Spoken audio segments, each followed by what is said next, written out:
ఇప్పుడు ఎంపీడీఓ గారిని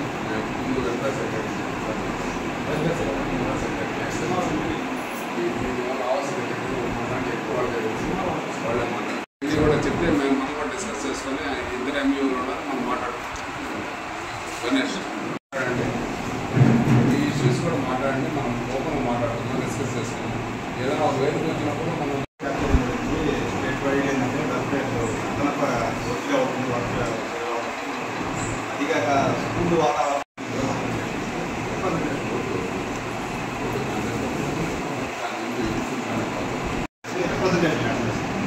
దానికి అనుగుణంగా మన ఎంపీడీఓ సహకరించాం. అది మీరు ఫీల్డ్ అవుతుంది ఈరోజు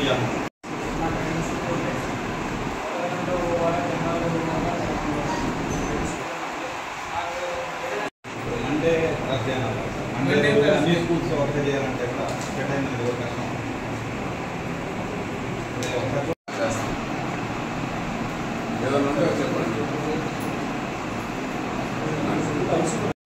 చాలా మంది కింద కూర్చుంటున్నారు.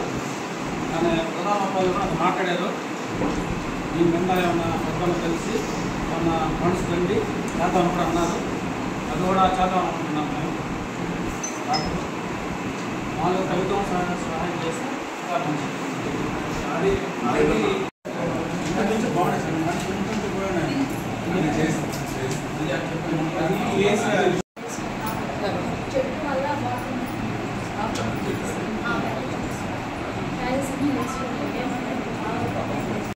మనకి ఇబ్బంది కదా. కాబట్టి వీటి మీద దృష్టి పెట్టి దయచేసి ఈ పూర్తి స్థాయిలో మనం.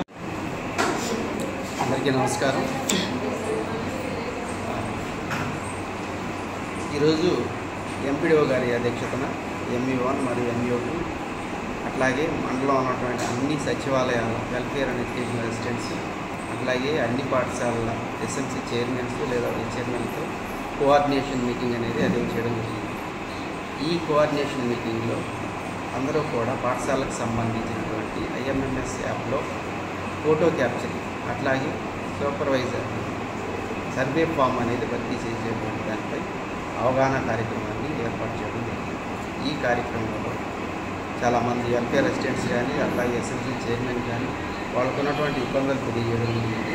అట్లాగే గౌరవ ఎంపీడీఓ గారు ఆ ఇబ్బందులను అధిగమించేదానికి ఏ చర్యలు తీసుకోవాలనుకుంటుంది, అట్లాగే ఎంఈ1 వారు పాఠశాల భద్రతకు సంబంధించినటువంటి విషయాలు కానీ ఏ పరిస్థితుల్లో ఫొటోస్ క్యాప్చరింగ్ ఇవన్నీ కూడా గతంలో ఉన్నటువంటి ఉపాధ్యాయుల నుంచి వేరే డిపార్ట్మెంట్కి బదిలీ చేయడం జరిగింది అనేది ఉపాధ్యాయులు పూర్తి స్థాయిలో విద్యను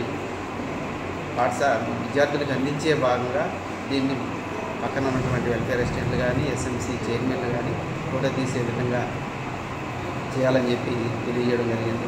ఈ కార్యక్రమంలో దాదాపు ఒక 50 మంది ఎస్ఎంసీ చైర్మన్స్ కానీ వెల్ఫేర్ అసిస్టెంట్స్ కానీ పాల్గొనడం జరిగింది.